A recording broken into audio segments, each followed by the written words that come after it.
Are you struggling in your business and feel overwhelmed sometimes? Or is it that you need kick on your mindset? Well, I got you covered.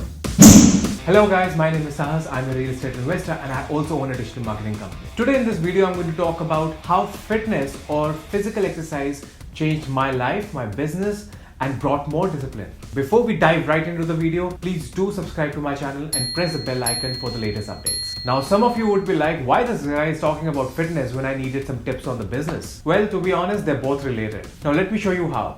Fitness means a lot in my life. Believe it or not, I was that kid.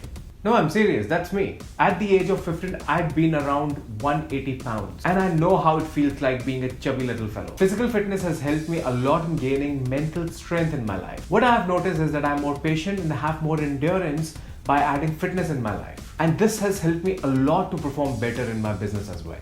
And now, without wasting much time, in the next 4 to 5 minutes, I'm going to explain you how fitness changed my business and my life. I live with the definition of fitness is not the destination, it's the way of living. I believe it so much so that I value fitness or physical workout more because it helps me increase my mental strength. Fitness has taught me patience. I cannot have six-pack abs in a week, nor my biceps can grow as big as my friend Gaurav's in a couple of weeks or a month. Working out taught me to be patient with results. There's no protein or BCAA which can help me to be all muscular or ripped within a couple of weeks or a month. And the same thing I believe with my business as well. Now I know that I have to build my business to a level of 10 million or $20 million of worth, but it will not be done over a week or a month or a year because there's no magic potion or a shortcut which can get me there. I have to consistently build my business and be patient for the results. The another point is taking risky reps. You see, to build muscles, you have to break them first. And you also have to put your body under high risk and situations to get there. If you're anywhere like me, then you'll go 1 or 2 extra reps just so that you build that resistance, that strength in your body. That may be going heavier with the dumbbells or going extra weight by the deadlift. And sometimes, to be honest, quite frequently, you fail. I fail. But that's okay. These risky reps get you uncomfortable. Only because of these risky reps you take are going to build that extra muscle, extra strength in your body. And also they're going to get you out of the comfortable zone. And the same analogy goes with the business as well. You have to take risks in life and business. It's okay to experiment and even fail sometimes. Make failure your best friend when you are in business. As they say, increase the rate of failure if you want to be successful. And I truly believe that failures teaches you a lot. I've learned to endure higher risk and even plan to go beyond challenging my abilities. Remember, you are your competition, no one else's. Now the next point is learning through others' experiences. Many a times I found myself doing exercise in a wrong way and there came my guide or my coach to help me out to do it the right way. Same is with your business. You will not know everything from day one when you start your business. There are 2 ways to go about it. You can do everything all by yourself and learn through the experience and the pitfalls and the success and the failures that you get over the period of time and learn through that. Or you can hire a business coach or somebody who can help you out in the business. Now, mind you, this is not a formula for not committing mistakes, but learning through others' experience makes you prone to less mistakes in your business. Now, I want to extend a little more on this topic. A lot of people that I see around don't want to invest into hiring a coach or a mentor for their business or their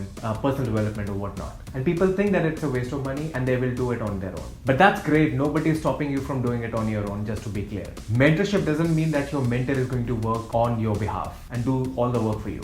In fact, you will have to work extra hard because now you are accountable to someone. I personally love the idea of mentorship. Well, think about it. If I pay someone a fraction of amount in comparison to what my business goal is and compress time and learn through somebody else's experience and reach my business goal, isn't that brilliant? I personally believe if I spend money on someone who can teach me through their experience and through their mistakes and help me in my life, in my journey or my business, the return on investment is going to be infinity because that learning is never going anywhere and I can always duplicate it and multiply. In short, get a coach. Here's my workout coach Vinod Bhaiya from India who has helped me to make fitness a part of my life. He has helped me immense to make the physical and the mental endurance. And here is my business and mindset coach Ben Humble who has immensely helped me to grow as a person and into my business as well. There's another thing that I want to talk about is making less decisions. I love the idea of making less decisions. We spend a lot of time thinking what to eat, what to wear,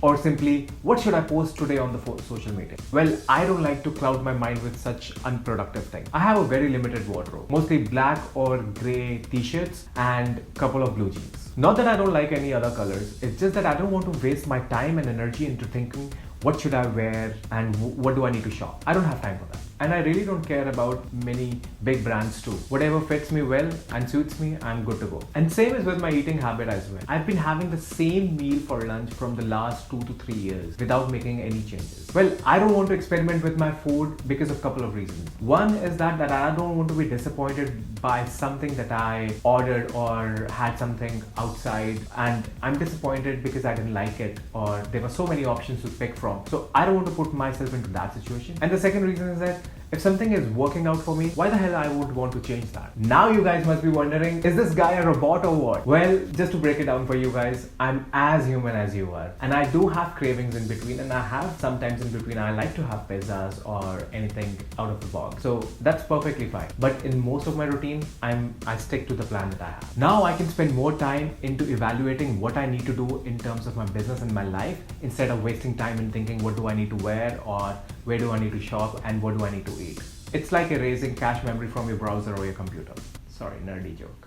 I have a lot of other ideas to share with you as well. Let me know in the comment section what do you think of these ideas, what I've just shared, and I'll definitely make another video to continue on what we have already started in this. Couple of books that I recommend for your mindset and for your business are, for your mindset, I would recommend Relentless by Tim Grover. It's an amazing read. I really recommend you to read it to get that mindset and your juices up and flowing. It's amazing. And another one that I recommend is Lost and Founder. I've forgotten the name of the author.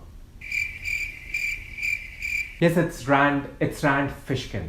All these books are also available on Audible. If you think that you're not inclined towards reading them, might as well listen to them and spend time when you're driving. And that's what I do basically. Like when I'm driving, I'm mostly listening to audibles. I'm listening to podcasts, and that's a better utilization of my time. In short, guys, what I want to say is that work out every day, no matter what. That's it. Now you would be like, "Sir, gyms are closed and I cannot go to the gym anymore." That was a very bad impression. Who said that you need a gym to work out? Work out at your home.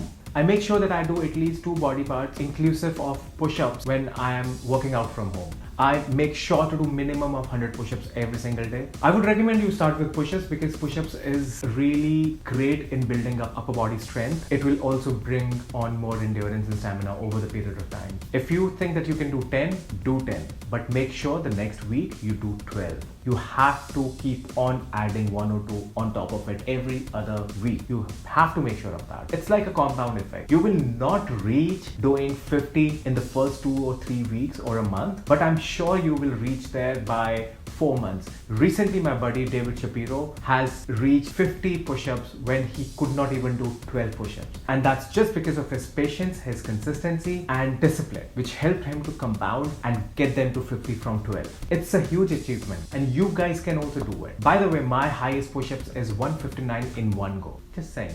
Guys, if you liked this video and got some nuggets out of it, please do share and subscribe to my channel and let your friends know about it. I want to help you guys making a better marketing, business and mindset decisions. If you have any questions related to mindset, marketing or business, write down on the comment section below. I'll answer each one of your queries. And also you can reach me down on Facebook, Instagram, Twitter or LinkedIn. Stay tuned for the next video in the series. Until then, take care.